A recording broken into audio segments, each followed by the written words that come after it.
खुल्द भी है मुश्ताक़ ज़ियारत, जलवा ही कुछ ऐसा है। दिल को सुकून दे आँख को ठंडक, रौज़ा ही कुछ ऐसा है।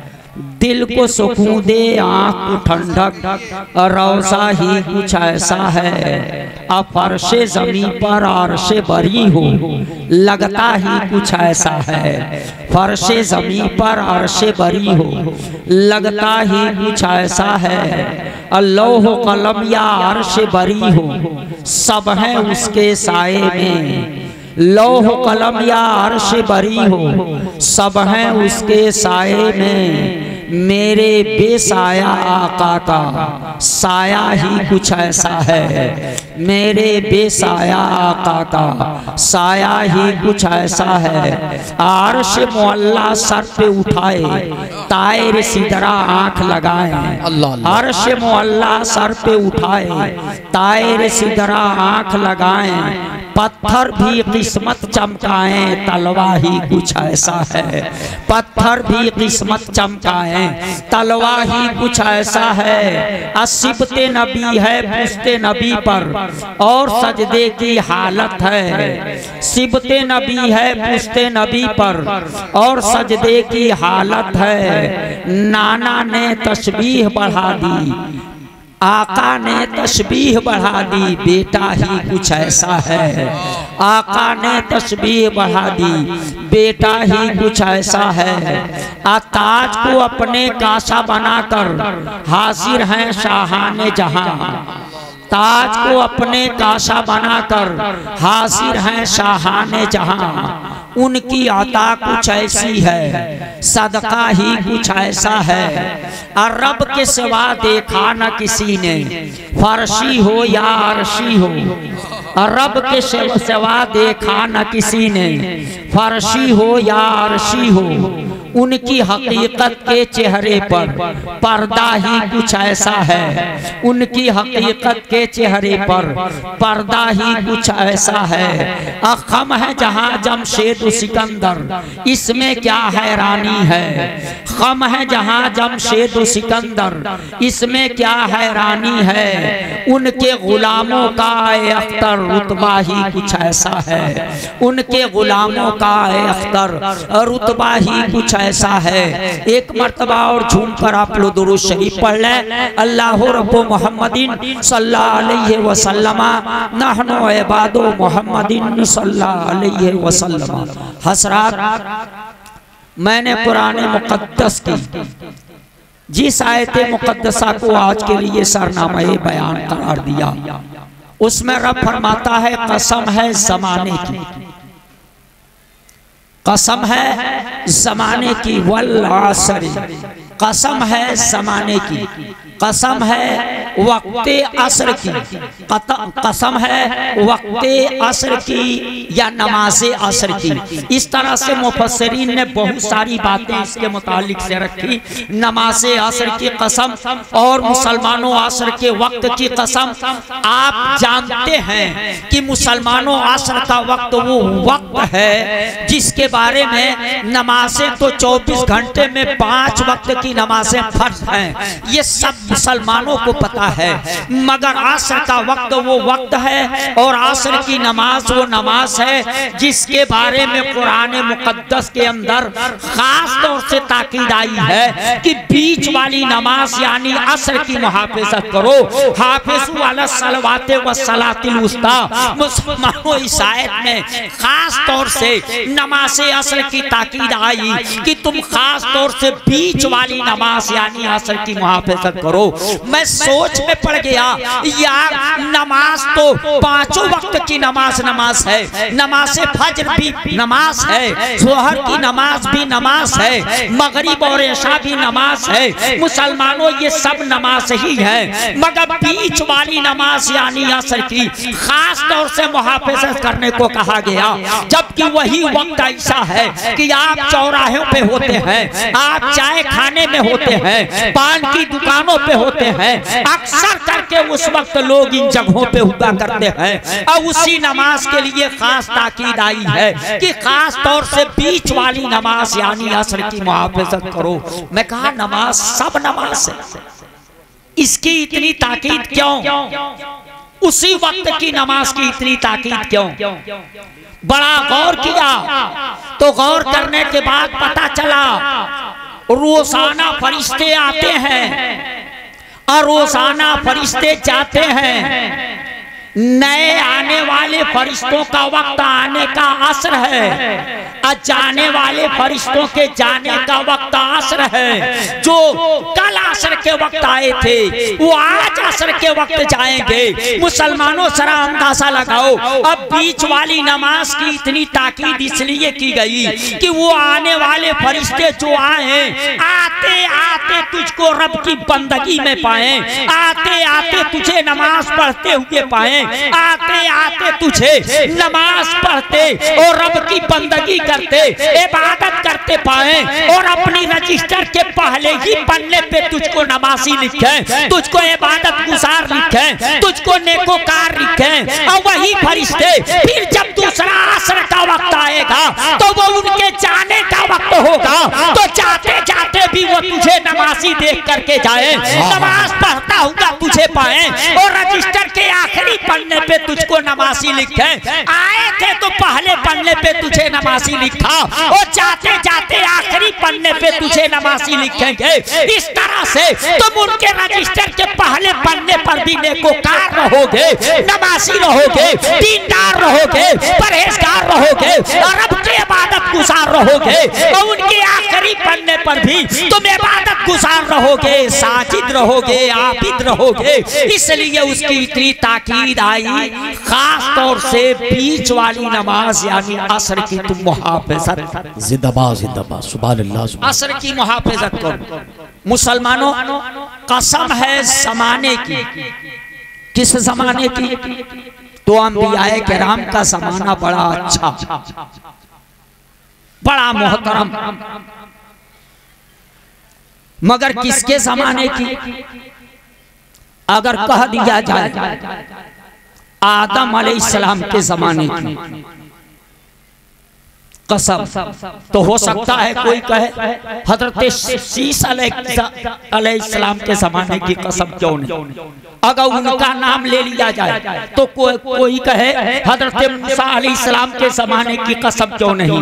वह भी नबी कमोबेश 1,24,000 अंबिया, near about 1,24,000 prophet come to world, but they were for a certain trip, for a certain area, for a certain time, but at the last the creator of the whole universe। मुसलमानों कमोबेश 1,24,000 अंबिया इस दुनिया के अंदर जलवागर हुए। किसी नबी का नाम लिया जाए तो सवाल पैदा होगा इन्हीं के जमाने की कसम क्यों, उनके जमाने की कसम क्यों नहीं, उनके जमाने की कसम क्यों नहीं, ये सवाल पैदा हो जाएगा। इसलिए मुसलमानों, आओ उसके जमाने की कसम कि सबका जमाना उसी का जमाना कहा जाएगा, और उसका जमाना यानी मुस्तफा जाने रहमत का जमाना और रसूल पाक का जमाना, आदम अलैहिस्सलाम का ज़माना भी उन्हीं का ज़माना है, शीश अलैहिस्सलाम का ज़माना भी उन्हीं का ज़माना है, हज़रत आदम से लेकर के ईसा उल्लाह तक सारे नबियों का ज़माना ये ज़माने मुस्तफ़ा है,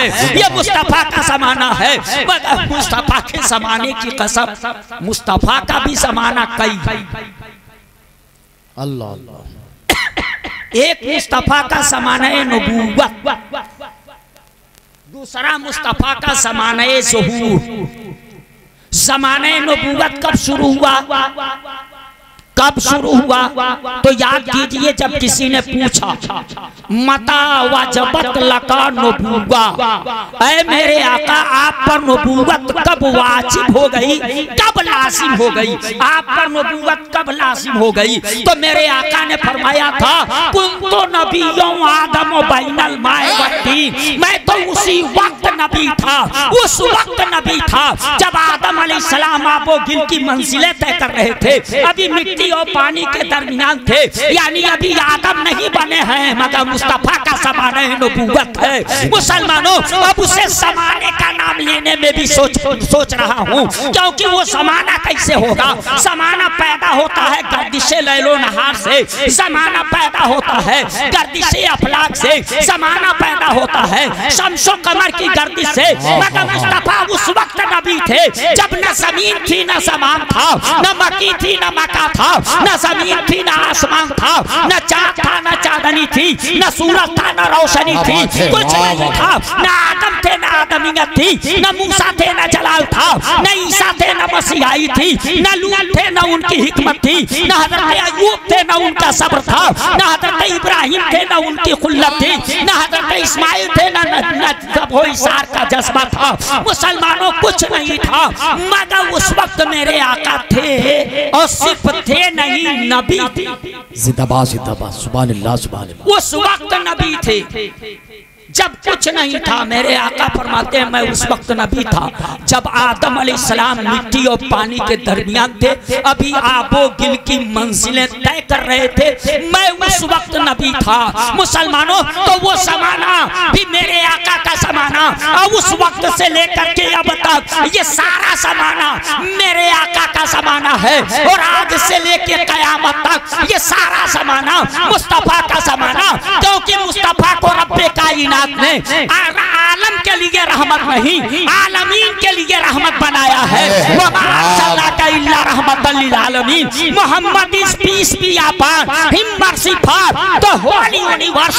मेरे मुस्तफा सिर्फ एक ज़माने के लिए नहीं, एक कौम के लिए नहीं, एक खित्ते के लिए नहीं, बल्कि मुस्तफा तो आलमीन के लिए रहमत है, आलमीन के लिए रहमत है। अब आलमीन में मुसलमानों सारा आलम समेटा जाएगा, तब आलमीन बनेगा, तब आलमीन बनेगा। सारे आलम आलमीन के लिए रहमत बना करके रब्बे कायनात ने मुस्तफा जाने रहमत सल्लल्लाहु अलैहि वसल्लम को भेजा। इसीलिए कहने वाले ने कहा मोहम्मद रहमत हक है, पैगंबर हो तो ऐसा हो, मोहम्मद रहमत हक है, पैगंबर हो तो ऐसा हो, हुए हम उनकी उम्मत में मुकद्दर हो तो ऐसा हो, हुए हम उनकी उम्मत में मुकद्दर हो तो ऐसा। नारे तकबीर, नारे रिसालत, मसलके आला हजरत, जलसे दस्तार बंदी, नारे तो आका का समाने नबूवत, फिर आका का समाने ज़हूर। जब आलमे नूर से आलमे ज़हूर में आका जलवागर हुए तो वो मेरे आका का समाने ज़हूर। मुसलमानों ये ज़माना भी मुस्तफ़ा का ज़माना, ये ज़माना भी मुस्तफ़ा का ज़माना, वही अव्वल वही वही अव्वल वही आखिर। अगर आपको ये समझना है तो आप बताइए, एक आम का दरख्त उगाना है, आम का पौधा कैसे उगेगा?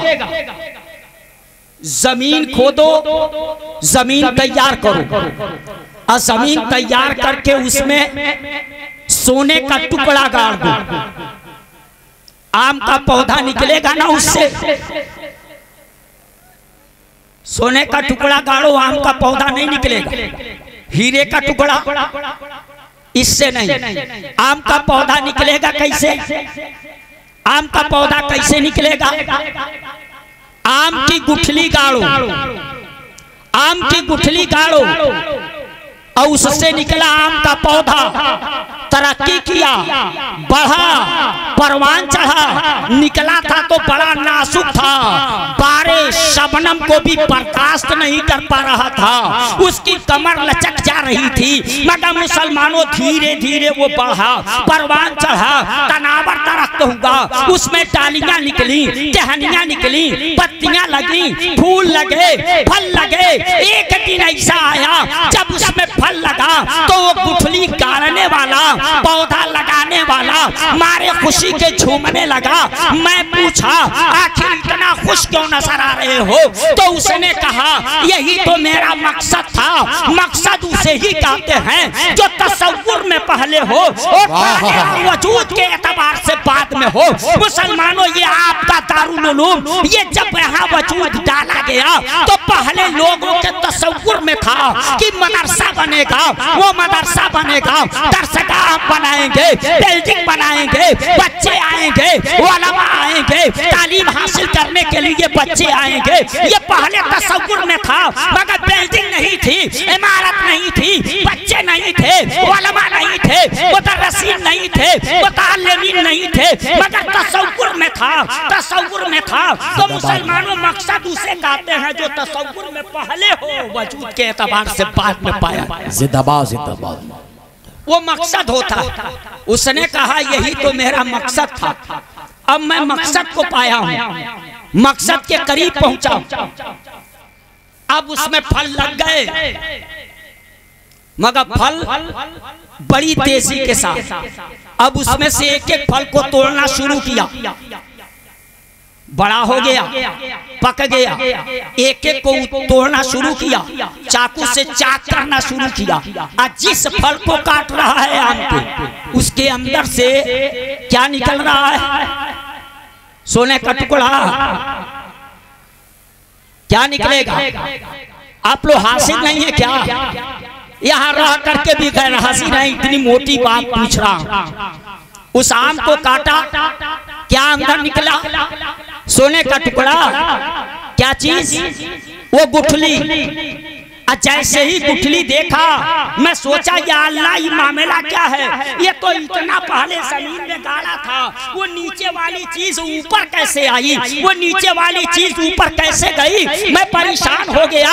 मोटे तने से पूछा क्या वो नीचे वाली चीज ऊपर कैसे गई? क्या रास्ता यही है? उसका रूट यही है? क्या नीचे वाली गुठली ऊपर इसी रास्ते से गई? उस मोटे तने ने कहा मुझको कुछ खबर नहीं है। डालियों से पूछा, डालियों ने कहा मुझको कुछ पता नहीं है। टहनियों से पूछा, टहनियों ने कहा मुझको कुछ खबर नहीं है। किसी को कुछ खबर नहीं है, मगर सबको फैसयाब करते हुए वो गुठली नीचे से ऊपर पहुंच गई है। सबको फैस पहुंचा है तो उसी से पहुंचा है। सबका वजूद उसी की बदौलत है। अगर वो गुठली नहीं होती तो पौधा नहीं होता, उसका तना नहीं होता, उसकी डालियां नहीं होती, टहनियां नहीं होती, पत्तियां नहीं होती, फूल नहीं होते। अगर मुस्तफा नहीं होते तो आदम नहीं होते, नहीं होती, लूत नहीं होते, उनकी हिकमत नहीं होती, नूह नहीं होते, उनकी शुजाअत नहीं होती, दाऊद नहीं होते, उनकी खिलाफत नहीं होती, मूसा नहीं होते, उनका जलाल नहीं होता, ईसा नहीं होते, उनकी मसीहाई नहीं होती, हजरत इब्राहिम नहीं होते, उनकी खुल्लत नहीं होती, हजरत इस्माइल नहीं होते, उनका सब हो ईसा नहीं। अल्लाह अल्लाह, जिंदाबाद जिंदाबाद। मुसलमानों, वो नीचे वाली चीज ऊपर पहुंच गई। किसी को खबर हो और न खबर हो, मगर ये सबका वजूद उसी की बदौलत है। मगर फर्क है, जब गाड़ा था तो तन्हा एक गुठली थी। अब जिस फल को काटो उसी में से वो गुठली निकल रही है। पता चला उस दिन वो वहदत का कमाल लिए हुए था, मगर आज कसरत का जमाल लिए हुए है। आज कसरत का जमाल लिए हुए है। नूरे मुस्तफा जब अव्वल था तो वहदत का कमाल लिए हुए था, और सबसे आखिर में जब जलवा कर हुआ तो कसरत का जमाल लिए हुए है। हुस्ने यूसुफ कमे ईसा यदे पैसादारी आचे खूबा हमादारंद तू तन्हादारी। उस दिन वहदत का कमाल लिए हुए था, आज कसरत का जमाल, आज कसरत का जमाल लिए हुए। तो कसम है ज़माने महबूब की। क्या कसम है ज़माने महबूब की? इंसान घाटे में, इंसान घाटे में। वो इंसान, आप कहोगे 1400 साल, 1450 साल पहले कुरान उतरा, उस दिन इंसान घाटे में रहा होगा। मगर आज तो तरक्की का जमाना, आज तो ये इंसान चांद पे महल बनाने की कोशिश कर रहा है। आज तो चांद के ऊपर जमीन अलाट कर दी जा रही है। आज तो सूरज की शुआओं को गिरफ्तार कर लिया जा रहा है। आज तो परिंदों की तरह से जो इंसान कल नहीं चल पाते जमीन पर, वो फिजाओं में परवास कर रहा है। आज का इंसान कैसे घाटे में है? तो मुसलमानों, इंसान इंसान है, इंसान मुस्तक़ से है, उसके माने प्यार के हैं। और जब इसके अंदर इंसानियत नहीं रहेगी तो फिजा में उड़ना ये इंसान की कामयाबी नहीं है, क्योंकि इंसान से पहले मक्खी और मच्छर फिजा में उड़ रहे हैं। इससे पहले से वो इंसान की तरक्की नहीं, उतना काम तो मक्खी और मच्छर भी कर रहे हैं और इससे पहले से कर रहे हैं। दरियाओं का सीना चाक कर देना ये इंसानी तरक्की नहीं है। ये इंसान से पहले दरियाई जानवर इस काम को कर रहे हैं, मछलियां इस काम को कर रही हैं, इसलिए ये इंसान की तरक्की नहीं है, ये तो जानवरों की तरक्की है। ये तो जानवरों की तरक्की है। इंसान की तरक्की क्या है? इंसान बना उन्स से है, उन्स के माने प्यार के हैं। जब इसके अंदर उन्सियत नहीं पाई जाएगी, जब इसके अंदर प्यार नहीं पाया जाएगा, जब इसके अंदर मोहब्बत नहीं पाई जाएगी, तो ये इंसान सब कुछ करके भी घाटे में है। मैं नहीं कहता, कलंदर लाहौरी अल्लामा इकबाल ने कहा था, ढूंढने वाला सितारों की गुजरगाहों का, ढूंढने वाला सितारों की गुजरगाहों का, अपने अवतार की दुनिया में सफर कर न सका। और जिसने सूरज की शुआओं को गिरफ्तार किया, जिंदगी की शबे तारीख शहर कर न सका। इल्म व हिकमत के खमो पेच में उलझा ऐसा, आज तक फैसले नफो सरर कर हसरत। तो वो इंसान की तरक्की नहीं। आज इंसान के अंदर इंसानियत, आज जब मानव के अंदर से मानवता निकल जाए तो वो मानव नहीं, मानव की शक्ल में वो दानव है। इंसान के अंदर से जब इंसानियत निकल जाए तो वो इंसान नहीं, इंसान की शक्ल में वो शैतान है। मुसलमानों, आज मानव के अंदर से मानवता खत्म हो गई है, इंसान के अंदर से इंसानियत खत्म हो गई है। आज इसके अंदर उनसे नहीं पाया जा रहा है। अगर इंसान के अंदर इंसानियत रहती तो मुसलमानों, पढ़े लिखे लोगों को आप देख लीजिए, आज कितने दिनों से आपको पता होगा कि आग के अंगारे कितने मुल्कों पे बरस रहे हैं। वो बरसाने वाले जाहिल नहीं हैं, वो बरसाने वाले अनारी नहीं हैं, वो बरसाने वाले मुसलमानों वो अनपढ़ नहीं हैं, सब पढ़ लिख करके वहाँ पहुँचे हैं। फर्क इतना है कि वो पढ़ करके पहुँचे हैं, जो यहाँ तालीम दी जाती है वो तालीम नहीं, इंसानियत की तालीम नहीं दी गई, मानवता की तालीम नहीं दी गई। काश कि उस बुलंदी पे पहुंचने के लिए यहाँ के पढ़ करके निकलने वाले पहुंचे होते तो मुसलमानों वो आग के अंगारे ना बरसा करके वो फूल की बारिश करते। लोग कहते हैं तालीम न होने की वजह से ये परेशानियां हैं। मैं कहूँगा तालीम याफ्ता आज के जमाने का जितना बड़ा शहर घोलने का काम कर रहा है। पढ़े लिखे लोग जो जितना पढ़े हैं वो उतना ही जुल्म उठाते नजर आ रहे हैं, इंसानियत से उतना ही दूर नजर आ रहे हैं। ये बम पर शक्ति पावन बनाने वाला जाहिल और अनाड़ी है क्या? ये मिसाइल पे मिसाइल बनाने वाले क्या ये जाहिल और अनाड़ी है क्या? ये ड्रोन बनाने वाले क्या मुसलमानों, जिन लोगों ने अफगानिस्तान को तबाह किया क्या वो जाहिल थे? जिन्होंने इराक को बर्बाद किया क्या वो अनाड़ी थे? जो लोग मुसलमानों यूक्रेन को आग के हवाले कर दिए क्या वो अनपढ़ लोग थे? क्या जो लोग आज फिलिस्तीन पे आग की बारिश कर रहे हैं क्या वो जाहिल और अनाड़ी नहीं? सब के सब पढ़े लिखे लोग थे। मगर मुसलमानों, ये वो पढ़ने वाले थे कि पढ़ा तो इंसानियत का दर्स नहीं। इंसानियत का दर्स तो इन मदरसों में दिया जाता। क्या बात है, जिंदाबाद। इंसानियत का दर्स, मानवता का बात तो इन दीनी दर्सगाहों में पढ़ाया जाता। अगर यहाँ के पढ़े हुए अगर उस बुलंदी पे गए होते तो यकीन समझो ये आग का अंगारा नहीं बरसाते, ये लोगों के ऊपर फूल की बारिश कराहने वालों को कलेजे से लगाने का काम करते। ये दीनी दर्सगाहों में पहले आदमी को इंसान बनाया जाता, बिगड़े हुए आदमी को इंसान बनाया जाता है। आज ये मदरसे मत पूछो क्या देते हैं कौम को। कुछ लोग मदरसों पे अंगुली उठाते मगर लोगों को पता नहीं कि मदरसे क्या देते कौम को। ये मदरसे कौम की जिंदगी की जमानत बने हुए हैं। अगर ये कौम जिंदा है तो इन मदरसों की बदौलत जिंदा है। अगर कुछ लोगों को कलमा पढ़ना आता है, कुछ लोगों को, तो ये इन मदरसों और मकतबों की देन है। अगर कुछ लोगों को वज़ू के मसाइल मालूम है तो ये मदरसों की देन है। अगर कुछ लोगों को गुस्ल के फराइज़ मालूम है तो ये मदरसों की देन है। वरना ये मदरसे नहीं होते तो लोगों को गुस्ल का तरीका भी नहीं मालूम होता। आज इतने मदरसे होते होंगे, आज भी आपको 50% ऐसे मिलेंगे जिनको न गुस्ल के मसाइल मालूम है, न वज़ू के मसाइल मालूम है। ये तो पता उस वक्त चलता है डिग्री होल्डर जब निकाह पर बैठता है और पढ़ाने के लिए काजी शरा जब उससे कलमा पढ़ाते हैं तो बसा औकात देखा गया है एक ही लफ्ज को कई कई मर्तबा मौलाना को पढ़ाना पड़ता है, तब भी वो सही मानों में अदा नहीं कर पाता। और उस दिन इतना धीरे धीरे बोलता है जैसे लगता है आज ही आसमान से उतर के आया है।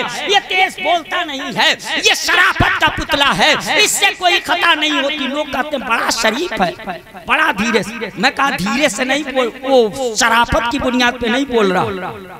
उसको पता है कि धीरे से बोलो सब सुनने न पाए ताकि गलती उसी में छुप जाए।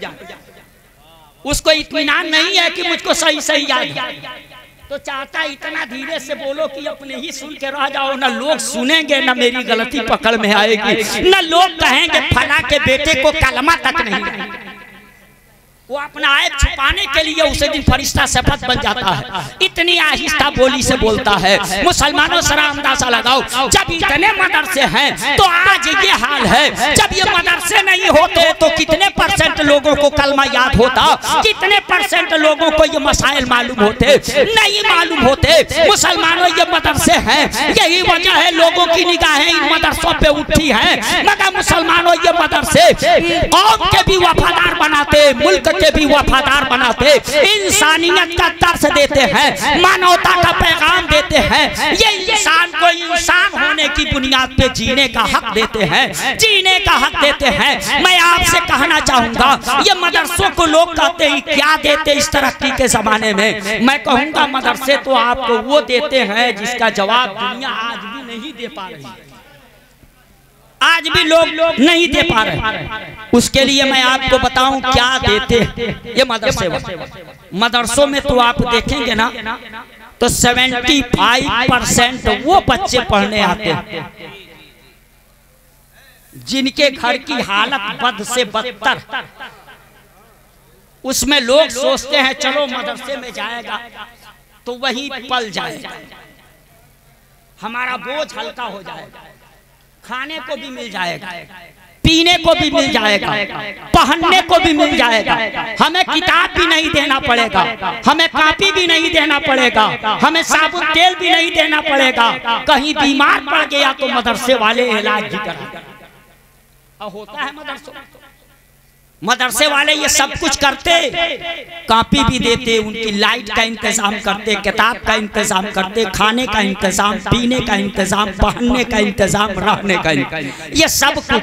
ऐसे वक्त में मुसलमानों जब कमर तोड़ महंगाई है, ऐसे वक्त में मदरसे वाले ये सारी जिम्मेदारी उठाते हैं और ये सारी जिम्मेदारी निभाते हुए गरीब बाप के बेटे को, जो बाप अपने बेटे को सही कपड़ा नहीं दे पाता है, ऐसे बाप के बेटे को जो बाप अपने बीमार बच्चे का इलाज नहीं करा पाता है, ऐसे गरीब बाप के बेटे को, जो गरीब बाप अपने बेटे को 3 वक्त की रोटी का इंतजाम नहीं कर पाता है, ऐसे गरीब बाप के बेटे को ये मदरसे वाले लेते हैं। इनकी दरिया दिली देखो, वो चंदा करते हैं 10 रुपए 20 रुपए, ठेला वाले से, रिक्शे वाले से, ऑटो वाले से, सब्जी वाले से ये 10-20 रुपए का चंदा लेकर के उन बच्चों के खाने का भी इंतजाम कर देते, पढ़ने का भी इंतजाम करते, उनकी कॉपी किताब का भी इंतजाम कर देते और उनको पढ़ाते और पढ़ा करके आलिमे दीन बनाते हैं, पढ़ा करके हाफिज़े कुरान बनाते हैं। अब कहो कि ये क्या बनाते हैं? मौलवी बना देंगे, हाफिज बना देंगे, मौलवी बना देंगे, हाफिज बना देंगे। मैं कहूंगा तूने समझा नहीं कि ये क्या बना। ये तो वो बनाते हैं कि आपके इस दारुल उलूम से निकलने वाला बच्चा गरीब बाप का बेटा था, उसके बाप के फटे पुराने कपड़ों की बुनियाद पे गांव का मुखिया या गांव का बड़ा आदमी अपने बगल में उसको बैठने की जगह नहीं देता था। उसी गरीब बाप का बेटा जब इस मदरसे से दस्तार लेकर के गया और जुमा के रोज मस्जिद में पहुंचा है, जब मस्जिद में पहुंचा मेंबर पे खड़ा हुआ, उसने नात पढ़ी, तकरीर की, और जब उसकी प्यारी आवाज लोग सुने, इमाम ने कहा बेटा अभी जल्दी दस्तार लेकर के आए हो, आलिम की दस्तार लेके आए हो, हाफिज़ कुरान की दस्तार लेके आए हो, मुसल्ले इमामत पे खड़े हो। जिंदाबाद जिंदाबाद। खड़ा हो गया मुसल्ले इमामत। जब मुसल्ले इमामत पे खड़ा हुआ तो मैंने देखा उसी गरीब बाप का बेटा है जिसके बाप को कल तक लोग अपने बगल में बैठने की जगह नहीं देते थे। उसकी गुर्बत देख करके, उसकी गरीबी देख करके, उसके फटे पुराने कपड़े देख करके लोग अपनी बगल में उसे जगह नहीं देते, मगर उसी का बेटा आज अल्लाह के घर में है और सबसे आगे मसल्ले पर मुसल्ले इमामत पे खड़ा है और उसके पीछे देखा जा रहा है। गांव के मुखिया भी आकर के हाथ बांधे हैं, गांव का दुखिया भी आकर के हाथ बांधा है, डॉक्टर भी उसी के पीछे हाथ बांध के खड़ा है, मास्टर भी उसी के पीछे हाथ बांध करके खड़ा है, इंजीनियर भी उसी के पीछे हाथ बांध करके खड़ा है, गांव का मालदार भी उसी के पीछे हाथ बांध करके खड़ा है। और सब कहते हैं पीछे इस इमाम के, सबने उसकी इक्तदा की है। मैं कहा इतना बड़ा मकाम इसको कहां से मिल गया? तो कहा दारुल उलूम से डिग्री लेकर के आया है, दारुल उलूम से दस्तार लेके आया है। उस दिन समझ में बात आई, मदरसे वाले तो वो बना देते हैं कि उसके पीछे डॉक्टर को भी हाथ बांध के खड़ा होना पड़ता है, इंजीनियर को भी हाथ बांध करके खड़ा होना पड़ता है, प्रोफेसर को भी हाथ बांध करके खड़ा होना पड़ता है, मंत्री और संतरी को भी उसके पीछे हाथ बांध करके खड़ा होना पड़ता है। ये किसकी देन है? ये मदरसे वालों की देन है, ये मदरसे वालों की देन है और ये दीनी तालीम है, ये दीनी तालीम है और ये दीनी तालीम का नतीजा है। मुसलमानों, इसलिए आप इन मदरसों के बारे में सोचें कि ये मदरसे चलते रहेंगे, मदरसे चलते रहेंगे। स्पेन की तारीख पढ़ लेना, इस स्पेन से तुझे मिटाना होगा ना, तो पहला काम किया गया मदरसों को मिटाया गया, मदरसे बंद किए गए, क्योंकि दुनिया को पता है जब तक ये से चलते रहेंगे ये कौम जिंदा रहेगी, ये कौम आबाद रहेगी। अगर इस कौम को मिटा देना है, इस कौम को मफलूज कर देना है, तो पहले इनके मदरसों को बंद कर दो। मगर मुसलमान जानता है कि ये मदरसे इस्लामी किला हैं, इसलिए जरूरत पड़ी इनको चलाने के लिए तो हम एक वक्त पेट पे पत्थर बांधेंगे, मगर मदरसों में ताला नहीं लटकने देंगे। मुसलमानों, बड़ी बड़ी कंपनियों को देखा गया है, जैसे ही सरकारी फंड रुका कंपनी में ताला लटक गया, लाल झंडी लग गई, लाल बत्ती जल। मगर इतने दिन से इतने मदरसे चल रहे हैं गरीब कौम में मुस्लिम के चंदे से। मैं कहता हूं सारा फंड अगर रुक जाए तभी ये रसूलुल्लाह का कारखाना चलेगा। कैसे चलेगा? मैं कहूंगा ये जिसका कारखाना है उसने इतना फंड पास कर दिया है, इतना फंड पास कर दिया है कि सारा फंड रुक भी जाए तो ये मदरसा का चलना नहीं रुके। अब कहोगे क्या? तो मैं कहूंगा फंड देख लो, हर साल इनके वहां बढ़ाना पड़ता है, क्योंकि ये आज को देखते कल को नहीं देखते। तो कभी महंगाई भत्ता बढ़ाना पड़ता, कभी तनख्वाह बढ़ाना पड़ता, हालात को देखते हुए बढ़ाना पड़ता। मगर क्या पास किया है फंड मदीने के ताजेदार? 1450 साल पीछे पलटो, मेरे आका ने जो फंड पास किया उसको देखो। मेरे आका ने फंड पास किया, 10वां निकालो, 20वां निकालो, 40वां निकालो, फितरा निकालो। मुसलमानों से अंदाजा लगा लो ये कितना फंड पास किया, 10वां, 20वां, 40वां। ये हुआ फितरा, ये निकालो और सिर्फ फितरा देख लो। एक आदमी का फितरा पिछले रमजान में कितना निकाले हैं आप लोग? नहीं निकाले, नहीं निकाले हैं ना? 60 रुपये, 60 रुपये एक आदमी का फितरा। आपके वतने अजीज हिंदुस्तान में तकरीबन 30 करोड़ से ज्यादा की तादाद कलमा पढ़ने वालों की है। जिंदाबाद जिंदाबाद। पूरी दुनिया में 150 करोड़ से ज्यादा की तादाद कलमा पढ़ने वालों की है आज की तारीख। अल्हम्दुलिल्लाह अल्हम्दुलिल्लाह। 150 करोड़ से भी ज्यादा की। आपके वतने अजीज हिंदुस्तान में 30 करोड़ नियर 30 करोड़ में 10 करोड़ को निकाल 10 करोड़ को निकाल दो जो नहीं चलाए कि वो इसको निकाल, मगर 20 करोड़ बचे। अब 20 करोड़ में एक आदमी का 60 रुपया, तो 20 करोड़ में 60 से ज़रब कर दो। 60 से ज़रब करके देखो, ये एक छोटा फंड है जो मदीने के ताजदार ने पास किया।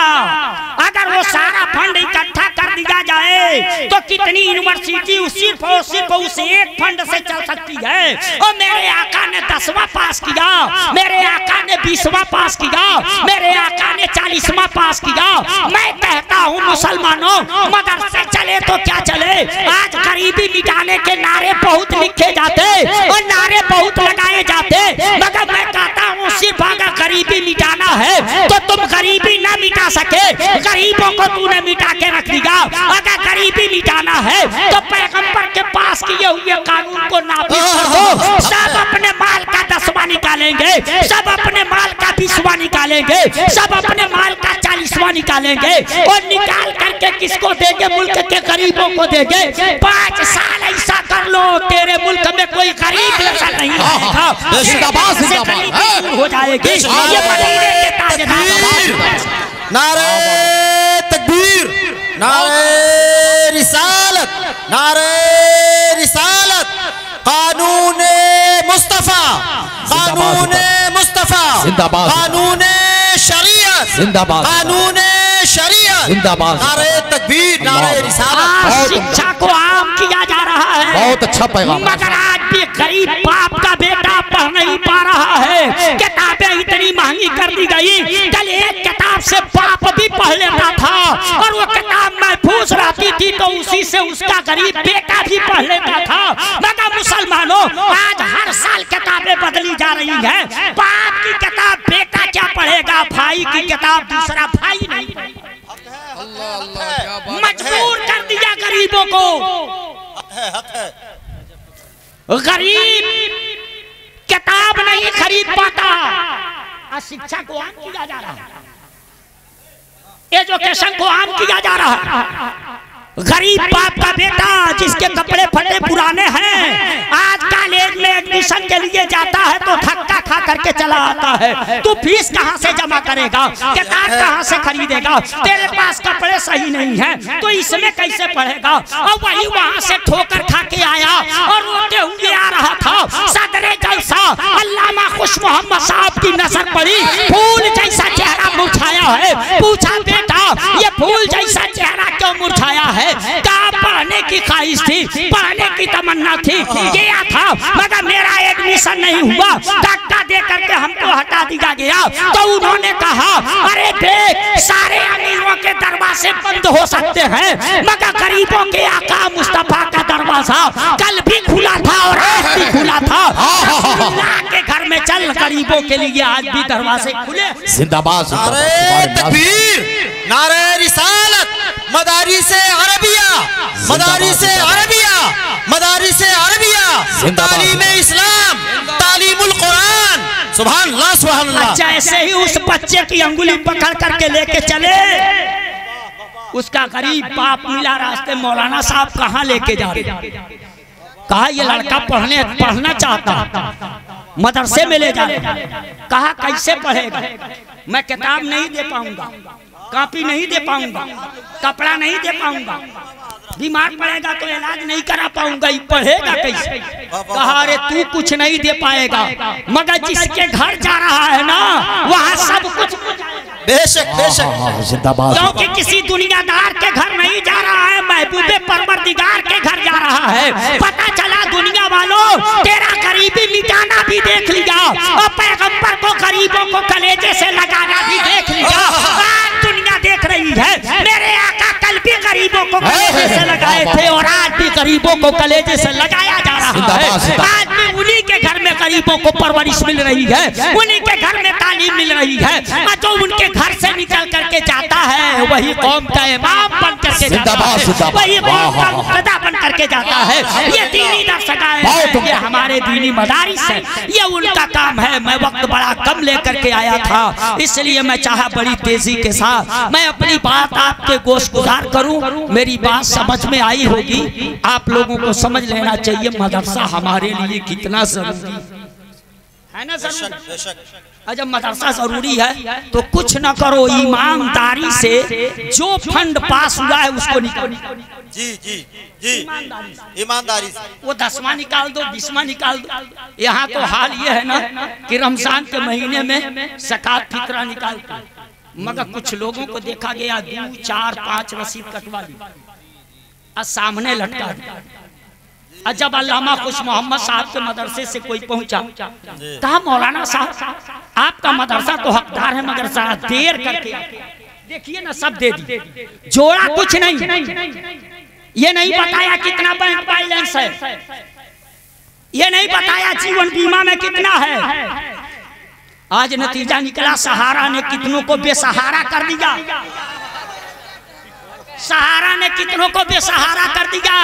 काश की वही रकम सहारा में न जमा करके ये खुदाई बैंक में जमा किए होते, जहाँ इतना इंटरेस्ट मिलता है, इतना इंटरेस्ट मिलता है कि अगर अमेरिका भी देने लगे तो 24 घंटा नहीं लगेगा, अमेरिका की धरती बिक जाएगी, अमेरिका की धरती बिक जाएगी। खुदा के बैंक में इतना इंटरेस्ट लिया जाता है, कहने के लिए 1 का 70 कहा जाता है। अरे मुसलमानों ये एक हिसाब है, मगर अल्लाह जब बंदों को देने पे आता है तो बेहिसाब देता है। 70 नहीं, 1 का दे दे, किसी के बाप का क्या। जिंदाबाद जिंदाबाद, नारे तकबीर, नारे रिसालत, जलसे दस्तार बंदी, मदरसा कादरिया रज़विया, नारे तकबीर। अरे जिस बैंक में जमा करते हो ना, फार्म भरो, KYC कराओ, पासबुक की हिफाजत करो, मोबाइल नंबर कांटेक्ट कराओ, ये सब कुछ कराओ, फिर भी खतरा बना हुआ है, कहीं कोई दूसरा निकाल ना ले। बार बार आपके मोबाइल पे खबर कि अगर इस तरह का कोई फोन आए तो ना उठाइए, आपसे कोई ये मांगे तो आप उसको ना दीजिए, वरना आपके खाते से पैसा गायब हो जाएगा। अरे उस बैंक में इतना पैसा जमा करो। अरे मैं कहता हूँ ना पासबुक की जरूरत है, न किसी खाता नंबर की जरूरत है। अरे अल्लाह के बैंक में ला करके पैसा फेंक दो, यहाँ फरिश्ते काम करते हैं, कोई इंसान नहीं करता। वो फरिश्ते सारा काम करते हैं, वो फरिश्ते सारा रजिस्टर भरते हैं, जो गड़बड़ घोटाला नहीं करते, जो गड़बड़ घोटाला नहीं करते। इसलिए इसमें कुछ इधर उधर नहीं होना है, पासबुक की हिफाजत करनी है, न तुझे KYC कराना है। अल्लाह के बैंक में जमा कर दो, और जब यहाँ से कल जाओगे तो पूरा इंटरेस्ट जोड़ करके कल मैदान महशर में ले। जिंदाबाद इंशाअल्लाह। वो कुदरती बैंक ये मदरसे हैं, वो कुदरती बैंक यतीम हैं, मजबूर हैं, बेवाए हैं। आप उनमें दे करके तो देखो, जो यहाँ जमा करो वहां जाने के बाद उसकी करेंसी तुझको मिलेगी, और वहां उसकी जरूरत पड़ेगी। क्यों कि ये लेकर के जो तिजोरी में सजाए हो ना, ये लेके जाने से काम नहीं चलेगा। ये तो लेकर के यही नेपाल चले जाओ तो चाय नहीं पाओ। जी जी जी, इसी जमीन का सिक्का इसी जमीन पे नहीं चलता। सऊदीया चले जाओ, यहाँ के करोड़पति रहोगे, वहाँ के भिखारी हो जाओगे। क्या बात है, वाह वाह वाह वाह। क्यों? इसलिए कि जहाँ जा रहे हो वहाँ का सिक्का चाहिए। अगर वहाँ का सिक्का नहीं तो यहाँ के करोड़पति वहाँ के भिखारी होंगे। तो तो जब अरब जाना हो तो वहाँ कौन सिक्का चलता है, इंडोनेशिया जाना है तो वहाँ कौन सिक्का चलता है, तो कहीं डॉलर है, कहीं रियाल है, कहीं किसी का ख्याल है। इसलिए सबको इस दुनिया छोड़ करके कयामत में जाना है। वहाँ जाने से पहले पता लगा लो वहाँ जो सिक्का चलता है उसका नाम क्या है, उसी सिक्के का नाम नेकी है मुसलमानों।